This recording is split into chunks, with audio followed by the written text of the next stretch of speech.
WhatsApp guys, कैसे हैं आप लोग। आज हम बात करने वाले हैं कोविड-19 दवा के बारे में। कितनी कारगर है ये दवा, कितनी महंगी है, कितनी सस्ती है, किन किन देशों ने इसको स्वीकृति दे दी है।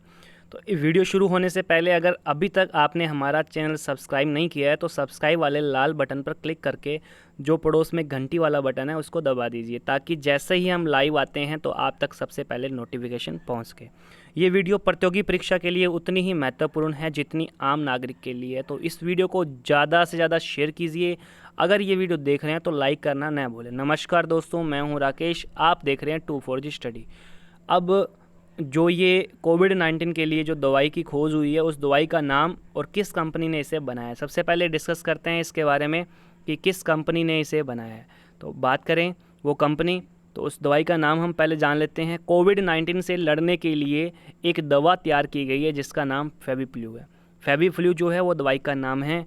जिस कंपनी ने इस दवाई को बनाया है उस कंपनी का नाम है ग्लेनमार्क। ग्लेनमार्क ने इस दवाई को बनाया है, इस दवाई की कंपनी है ग्लेनमार्क। बात करते हैं अगले फैक्ट के बारे में। तो भारत की यह पहली कंपनी है जिसे इस दवाई की जो मैन्युफैक्चरिंग है और मार्केटिंग है इसके लिए इजाज़त दे दी गई है, यानी कि अप्रूवल मिल चुका है इस कंपनी को भारत सरकार के द्वारा। ये पहली कंपनी है जिसे इस दवाई यानी फेविफ्लू को मैन्युफैक्चरिंग और मार्केटिंग के लिए इजाज़त दे दी है। अब बात करते हैं अगला जो पॉइंट है हमारा, सबसे पहले कहाँ विकसित किया गया था इस दवाई को। सबसे पहले विकसित कहाँ किया गया था इस दवाई को, अब बात करते हैं। फेविफ्लू को 2014 में जापान में विकसित किया गया था। फेविफ्लू को 2014 में जापान में विकसित किया गया था। जापान में इसे एविगन के नाम से बेचा जाता है, तो मोस्ट इम्पोर्टेंट है, जापान में इसे एविगन के नाम से जाना जाता है। इस दवाई का नाम है फेविफ्लू। फेविफ्लू का वैज्ञानिक नाम भी आपको याद रखना है, एविफेविर। फेविफ्लू का वैज्ञानिक नाम है एविफेविर। अब बात करते हैं अगला जो पॉइंट है हमारा, ये दवाई कहाँ तक कारगर है, ये दवाई कहाँ तक आपको काम दे सकती है, इसके बारे में डिस्कस करते हैं। तो अगर कोविड-19 के हल्के लक्षण हैं तो ये दवाई कारगर है। अगर कोविड-19 से संक्रमित व्यक्ति वेंटिलेटर पर है तो ये दवाई कारगर बिल्कुल भी नहीं है। ये शोध बता रहा है कि ये अगर कोविड-19 के हल्के लक्षण हैं तो ये दवाई कारगर ज़रूर हो सकती है, यानी कि अगर पहली रिपोर्ट तक दूसरी रिपोर्ट तक की दवाई अगर ले लेते हैं तो 4 दिनों के अंदर 5 दिनों के अंदर इस दवाई से ये काफ़ी कुछ सुधार हो सकता है, यानी कि कोविड-19 के हल्के लक्षण है तो दवाई कारगर है।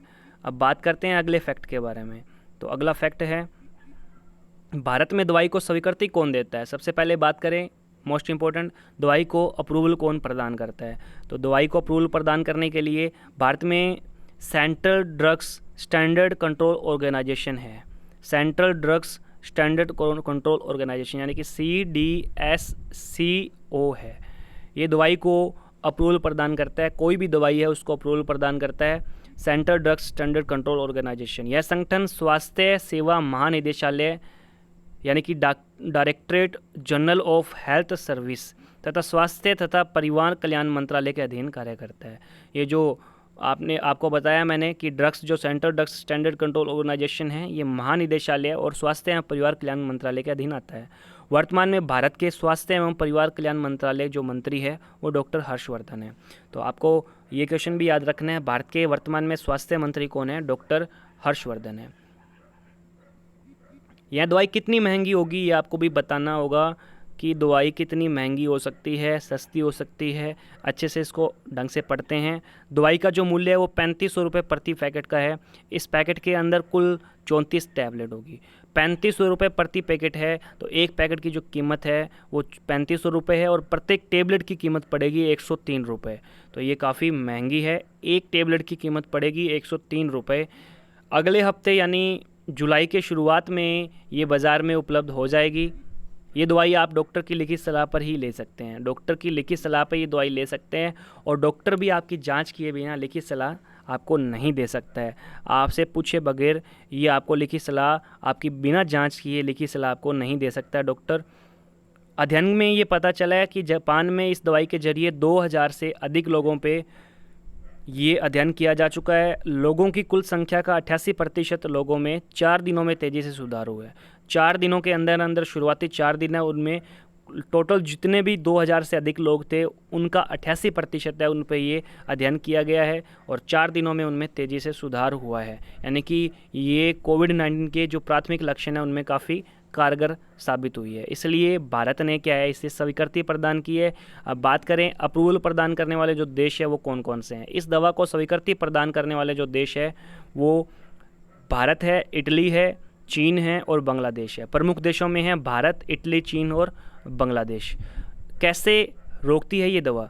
अब ये जो कोविड-19 है कैसे रोकती है? इस दवा का मुख्य काम कोविड-19 के वायरस के प्रसार को रोकना है।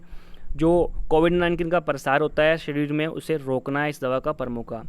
जो सबसे पहले हमने बात की इस दवा का जो नाम है वो फेविफ्लू है और फेविफ्लू का जो जापान में नाम है वो एविगन है और फेविफ्लू का जो वैज्ञानिक नाम है वो एवाफाविर है।